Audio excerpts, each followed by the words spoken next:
विवाह की आवश्यक शर्तें।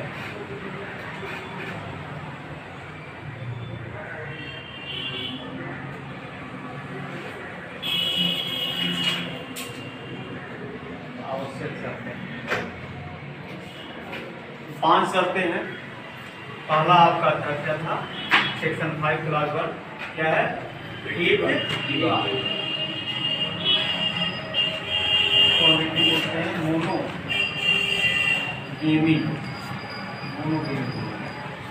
दूसरा है सेक्शन 5 क्लास 2 मानसिक रूप से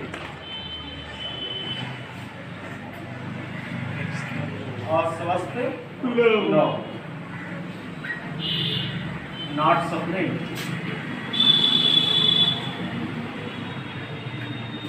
मेंटल डिसऑर्डर।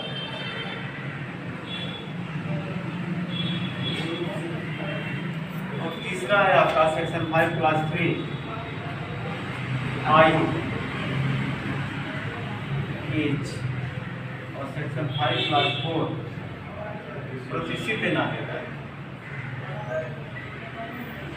प्रतिष्ठित नातेदारी प्रोहिबिटेड रिलेशन।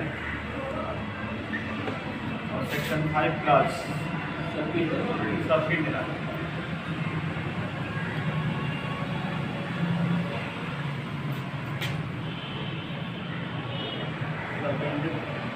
रिलेशन। ये 5 शर्तें हैं और इन 5 शर्तों का पूरा करके जो विवाह करेगा वो विवाह कैसा हो जाएगा? वैध।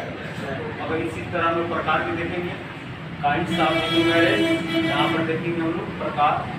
तो हिंदू विवाह का पहला प्रकार हो गया वैध विवाह। वैध विवाह कौन होगा? जो धारा 5 की शर्तों को पूरा करके करेगा उस विवाह को वैध विवाह। अब होता है दूसरा शून्य विवाह। तो शून्य विवाह के बारे में प्रावधान दिया गया है कहाँ पर? सेक्शन 11। और ये कहता है सेक्शन 11 कि ऐसा विवाह जो सेक्शन 5 क्लास 1 जो लगा रहा हूँ, सेक्शन 5 क्लास 1, सेक्शन 5 क्लास 4 और सेक्शन 5 क्लास 5, यानी कि एक विवाह से अधिक विवाह किया या अपने प्रतिष्ठित नातेदारी में। प्रतिष्ठित नातेदारी की परिभाषा कहाँ पर है? धारा 3 में। या सफीन नातेदारी, सफीन नातेदारी की परिभाषा कहाँ है? धारा 3 में। तो प्रतिष्ठित नातेदारी में किया हो या सफीन नातेदारी में किया हुआ एक विवाह से अधिक विवाह किया हो तो ऐसे विवाह को धारा 11 कहता है शून्य विवाह। लेकिन शून्य होने के साथ साथ इस विवाह का कुछ और प्रभाव होगा। धारा 17 कहेगा कि ऐसा विवाह क्या हो जाएगा? दंडनीय होगा। यानी कि जब एक से अधिक शादी करेगा तो नहीं 17 में इसके लिए दंड दिया जाएगा। धारा 17 में एक विवाह से अधिक विवाह करेंगे तो 2 विवाह के लिए दंड का प्रावधान है धारा 17 में। साथ ही साथ आईपीसी में भी प्रावधान है।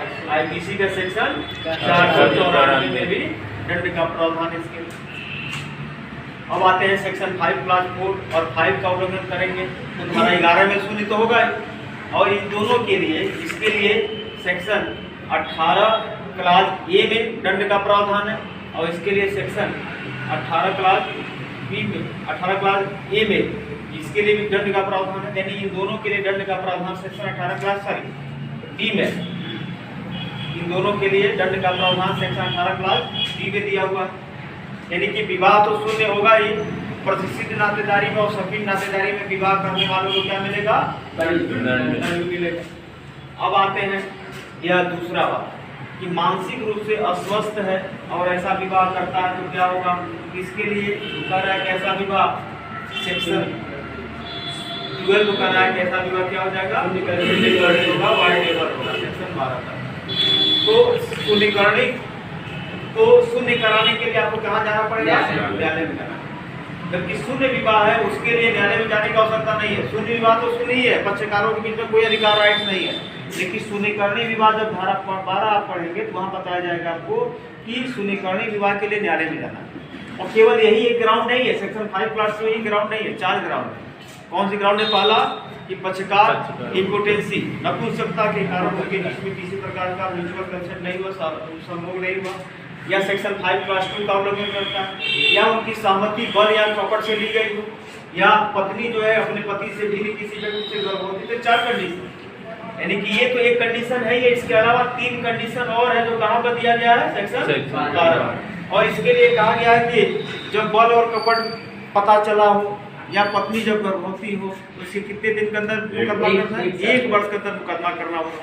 और जब ये पता चल गया उसके बीच से पति पत्नी के बीच में किसी प्रकार का संबंध न हुआ, ये जरूरी है, अन्यथा यह विवाह क्या हो जाएगा, वैध। तो ये हो गया आपका धारा 5 क्लास 145 का उल्लंघन होने पर 0 और 5 क्लास 2 के उल्लंघन होने पर 0। अब आपका बच गया ये तीसरा वाला क्या है, एज कहता है कि विवाह के समय वधू की उम्र कितनी होनी चाहिए, 18 और वर की 21। वधू जो है 18 साल से कम नहीं होनी चाहिए और वर 21 साल से। अगर है तो क्या होगा, है तो इसके लिए प्रावधान दिया गया है कहाँ पर, सेक्शन 18। सेक्शन 18 कहता है कि ऐसा विवाह वैध होगा किंतु क्या होगा, दंडनीय होगा। ये ध्यान रखना है आपको, आपसे एग्जाम में पूछता है अगर बाल विवाह किया गया तो क्या ये विवाह अवैध होगा, शून्य होगा, शून्यकरण होगा, तो आपका जवाब क्या होगा, वैध होगा किंतु क्या होगा, ये दंडनीय होगा। इसके लिए दंड का प्रावधान है, कहाँ पर दिया गया दंड, इसके लिए धारा 18। तो अब आपने देखा कि धारा 5 क्लास 1 के उल्लंघन पर 4 के और 5 के उल्लंघन पर 0 हो रहा है, धारा 5 क्लास 2 के उल्लंघन होने पर शून्यकरण हो रहा है और धारा 5 क्लास 3 के उल्लंघन होने पर वैध होता है किंतु दंडनीय। तो अब हिंदू विवाह कितने प्रकार का हो गया, तो 3 प्रकार। वैध विवाह, इसमें सभी शर्तें पूरी हो रही है धारा 5, वहाँ पर पक्षकारों को सभी अधिकार और राइट्स मिलेंगे। दूसरा शून्य विवाह, यहाँ पर कोई अधिकार राइट्स नहीं मिलेंगे क्योंकि विवाह ही नहीं हुआ। और तीसरा है शून्यकरण विवाह, यहाँ नाले के द्वारा शून्य कराया जाएगा, ऐसा विवाह क्या हो जाएगा। अब एक चीज और क्रिएट होगी आपके सामने, मान लीजिए शून्य विवाह या शून्यकरण विवाह से कोई संतान पैदा हो गया तो इसके लिए धारा 16 कहेगा कि संतान धर्मज होगा, संतान धर्मज होगा, लेकिन इसे जो प्रॉपर्टी मिलेगी, जो संपत्ति मिलेगी वह केवल माँ बाप के हिस्से से मिलेगी, विरासत वाली संपत्ति उत्तराधिकार में से प्राप्त नहीं होगा। ठीक है, तो यह हमारा जो है हिंदू विवाह की आवश्यक शर्तें और उसके प्रभाव के बारे में हमने देखा है। तो ये एग्जाम के पॉइंट ऑफ व्यू से वेरी इंपॉर्टेंट है, ये लॉन्ग क्वेश्चन पूछता है आपसे और प्री में भी पूछेगा आपसे। ठीक है ना।